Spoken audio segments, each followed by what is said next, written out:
Hola, ¿qué tal? ¿Cómo están? Espero que el desarrollo de las clases esté al tono de lo que ustedes esperaban de este curso.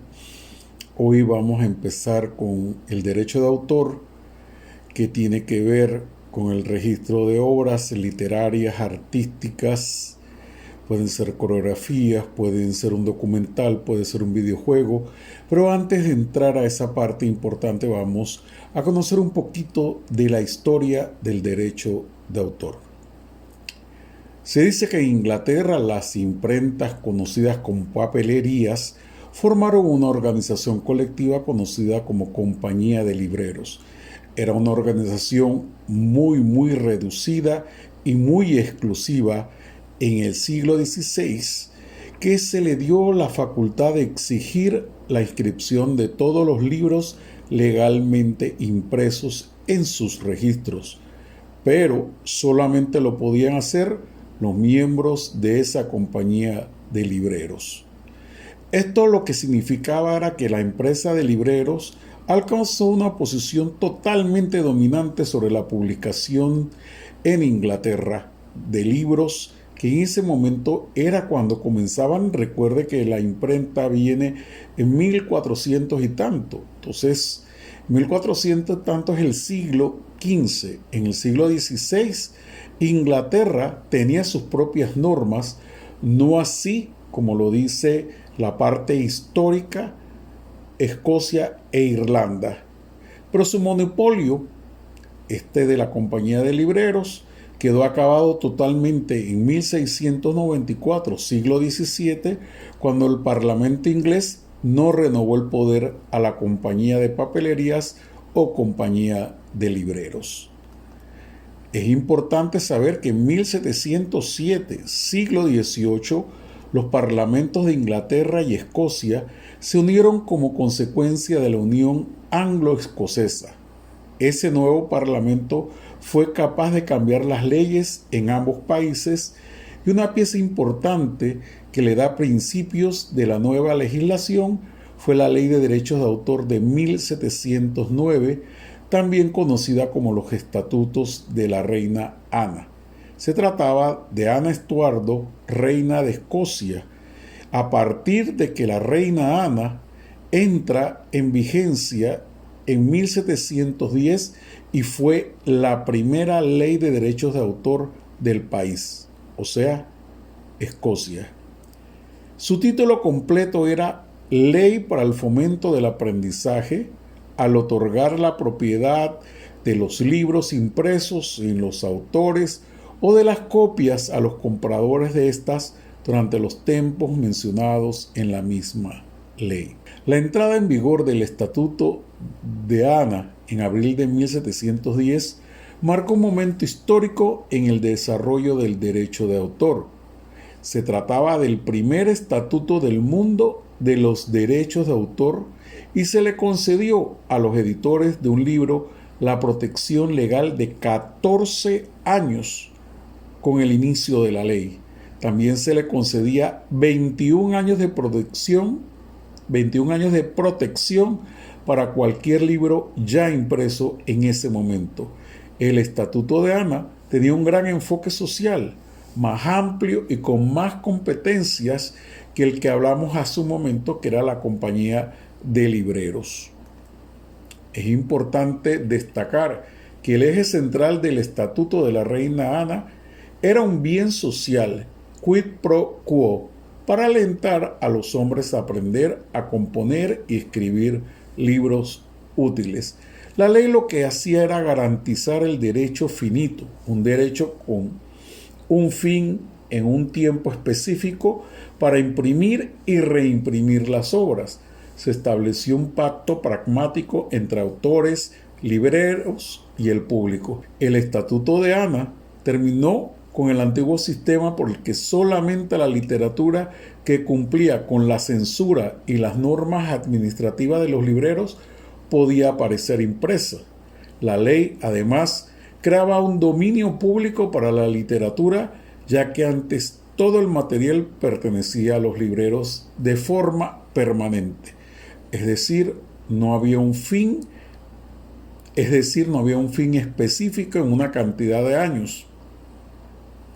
Los libreros, los que imprimían los libros, censuraban el material que iba, censuraban la impresión de cualquier obra que ellos no consideraran prudente o una obra que ellos consideraban simple y sencillamente que no era fundamental imprimirla.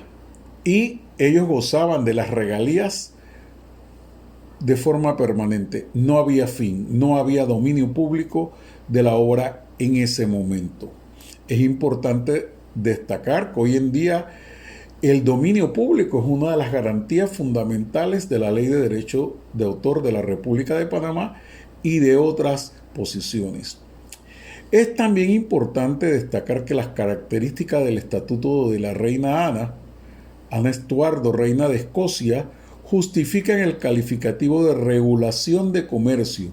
Incluyen la duración limitada de los derechos de autor, la disponibilidad de derechos de autor para cualquiera y las disposiciones de control de precios. El derecho de autor, en lugar de ser perpetuo, se limitaba a una duración de 14 años, con una renovación de plazo que estaba disponible solo para el autor.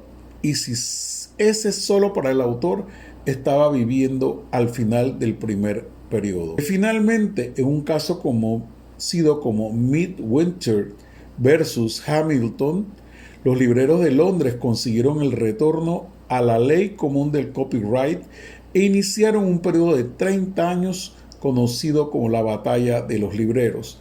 Ellos querían poseer nuevamente el derecho a las publicaciones y también el derecho permanente a estas publicaciones.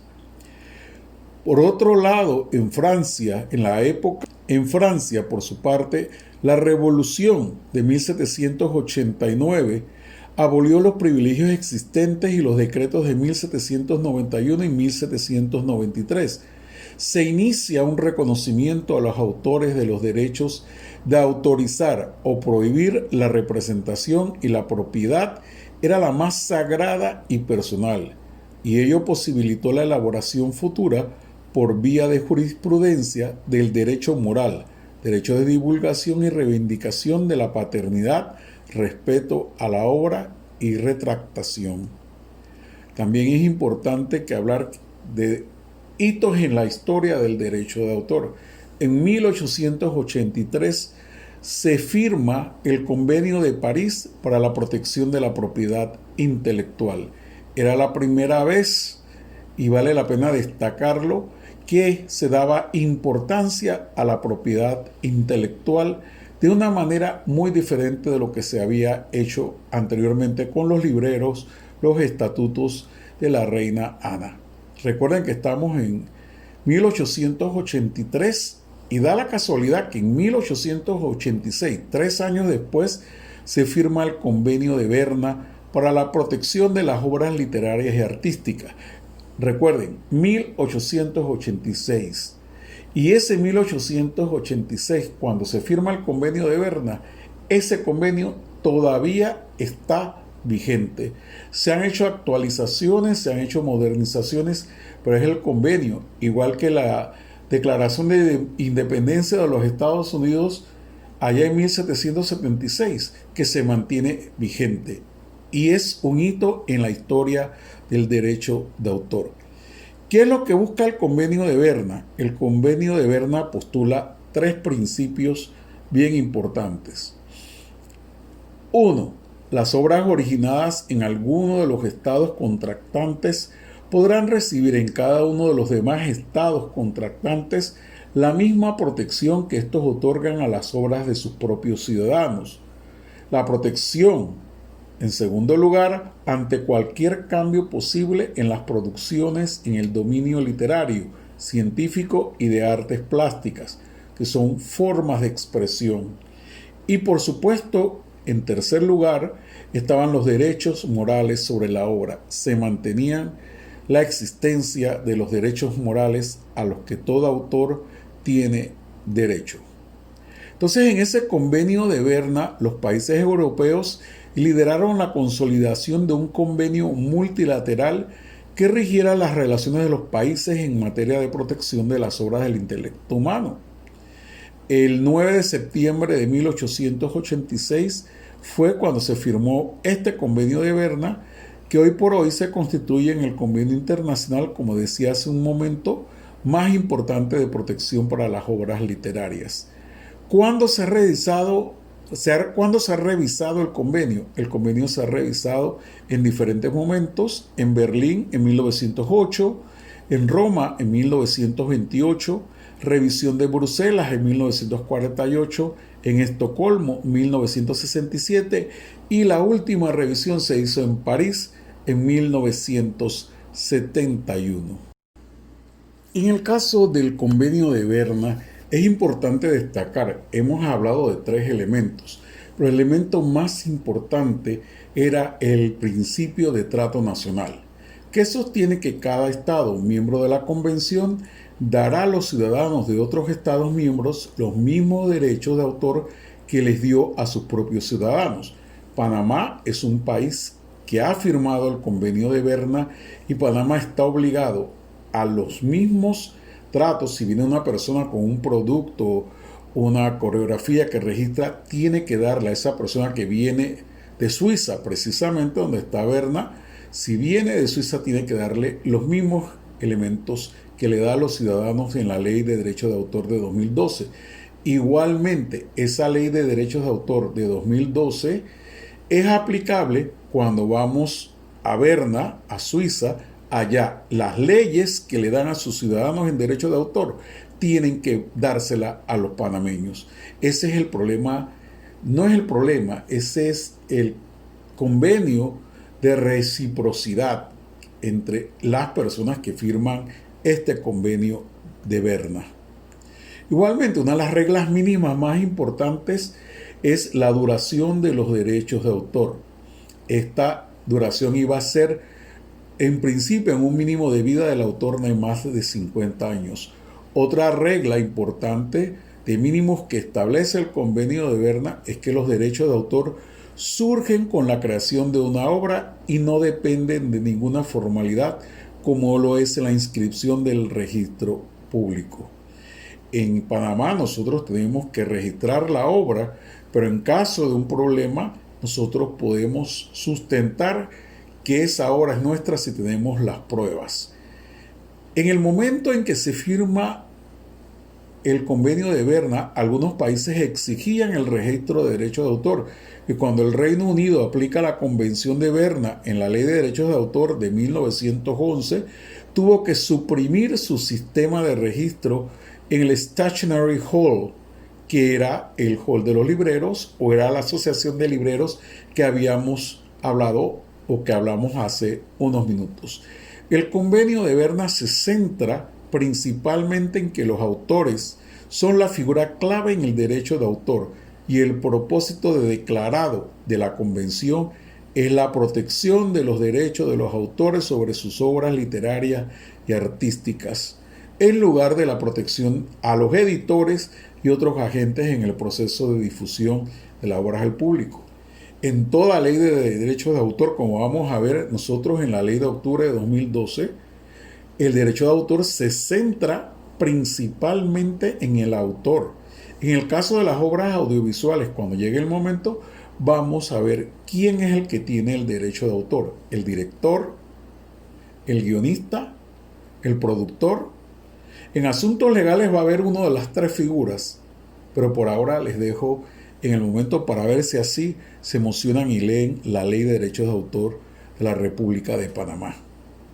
En 1928 el concepto de derechos morales se presentó, dando a los autores del derecho a ser identificados como tales y a oponerse a un trato despectivo de sus obras. Estos derechos, a diferencia de los derechos económicos, tales como prevenir la reproducción, no pueden ser transferidos a otra persona. Es inalienable, irrenunciable según la ley panameña de derechos de autor, y ya desde 1928 veíamos que no se podían regalar, no se podía hacer nada. Yo puedo vender para que se comercialice una obra, una coreografía, una canción, un una escultura, una pintura, un libro, pero no puedo renunciar a que siempre que yo lo pida aparezca mi nombre, o la gente que va a quedar después que yo, mi familia, exija que las cosas que hice yo tengan mi nombre. El uso gratuito de los trabajos con derecho de autor está expresamente permitido en el caso de citas de obras lícitamente publicadas, la ilustración con fines educativos y la elaboración de informes de prensa. Eso está en el artículo 10 del Convenio de Berna, y si vamos actualizando, muchos de estos elementos estaban prohibidos anteriormente en los inicios del derecho de autor, pero comienzan poco a poco a incluirse. En Alemania, por ejemplo, se identificaron los dos aspectos de la protección de la personalidad en el derecho de autor: el derecho moral y el derecho patrimonial. Comenzamos a establecer específicamente esos dos derechos sobre la obra: el derecho a que se reconozca mi nombre y el derecho de yo vender, en todo caso, a otra persona el derecho a la reproducción de la obra. Es importante señalar también que las discusiones sobre cuál aspecto primaba culminaron en el intento en Alemania de querer derivar el derecho de autor únicamente en la protección de la personalidad. Intento, por supuesto, que fracasó, pero contribuyó a que en Alemania empezaran a distanciarse del término propiedad intelectual y prefiriese las expresiones derechos de bienes inmateriales y derecho de autor. Hoy en día, la mayoría de los países utiliza el concepto de derechos de autor. De esta manera se ubicaba el derecho de autor dentro del derecho privado como derecho de propiedad y se preparaba el terreno para más convenios internacionales y más trabajo internacional. En Panamá, el reconocimiento jurídico del derecho de autor y los derechos conexos empieza con la Constitución Nacional. La Constitución Nacional en 1904, 1941, 1946 y 1972, con todos los aspectos que se han modificado de esa Constitución de 1972, dicen que la persona tiene derecho sobre su propiedad intelectual. Lo dice de otra manera, pero al fin y al cabo protege el derecho de las personas sobre su producción. Entonces, viene a través de muchos casos la Ley 15 del 8 de agosto de 1994, por supuesto el decreto número 261 de 3 de octubre de 1995, que reglamentaba la ley anterior. Siempre se hace una ley y la ley es muy general y la ley es reglamentada por un decreto. Entonces, se hace esto y por muchos años se hizo. Muchas de estas personas que hicieron esto en este momento hicieron un marco muy grande para hablar, porque venían los tratados de libre comercio, los tratados de promoción económica y toda una serie de elementos. Y en ese momento, que tal vez ustedes no existían, simple y sencillamente había una cantidad increíble de videos. Había una cantidad increíble de tiendas de videos que fueron poco a poco cerrando ante las leyes que decían que había que tener permiso de la distribuidora de películas para poder tener este elemento. En ese momento histórico, cada cual hacía lo que le daba la real gana con las películas. Yo, por ejemplo, iba a una videotienda y encontraba una película y ahí se hacían el delito contra la propiedad intelectual, pero también fraude, porque yo pedía un case, en ese entonces, imagínense, beta y VHS, el estuche decía una película, pero cuando me daban como la quinta generación o la 15ª generación de la película, porque había una tienda de video en cada esquina. Eso era increíble. Las únicas eran Video Avenue y Blockbuster, y lamentablemente cerraron porque las redes sociales llegaron y con ellas llegaron un montón de empresas que podían patrocinar eso. Pero la ley en ese momento cayó fuerte y el decreto especificaba. Entonces, como le decía yo hace poco, en Panamá la propiedad intelectual, el derecho de autor y la propiedad industrial, que forman parte, los dos son de la propiedad intelectual, está consagrado en la Constitución desde su nacimiento en 1904. En un momento después del nacimiento, la Secretaría de Educación, hoy Ministerio de Educación, regía lo que eran las primeras décadas en la era republicana, el derecho de autor. Y de hecho, cuando se hace la ley de derechos de autor, ¿quién regulaba la ley de derechos de autor? El Ministerio de Educación. Y luego pasa al Ministerio de Comercio e Industrias cuando se hace en 2012.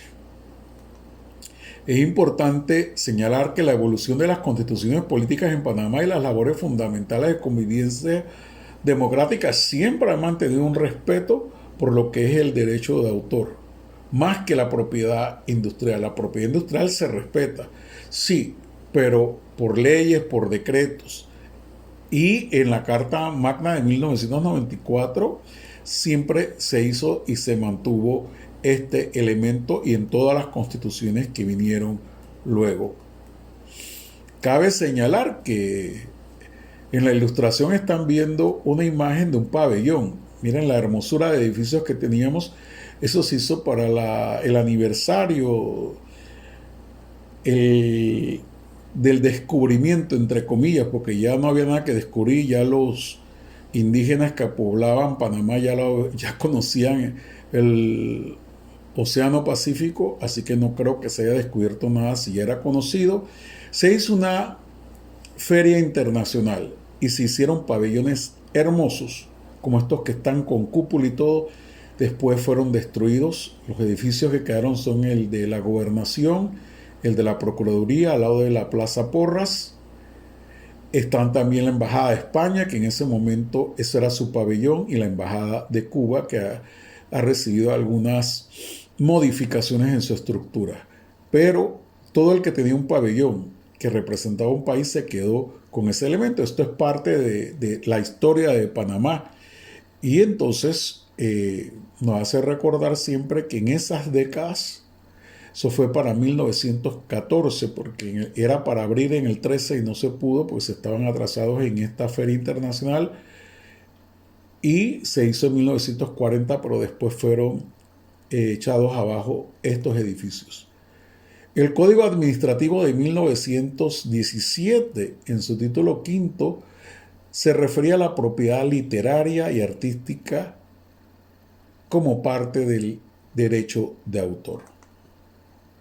En este momento nosotros tenemos la Constitución Política de Panamá, pero fueron derogadas lo que era la Ley 15 del 8 de agosto del 94 y el Decreto Ejecutivo 273 de 27 de diciembre del 2000. Era un problema porque la ley decía una cosa y dividía el derecho de autor y los derechos conexos. Si fue difícil cambiarle la mentalidad a un país, y digo a un país porque todavía la gente no entiende esto del derecho de autor, y era importante señalar que en ese momento la gente comenzó a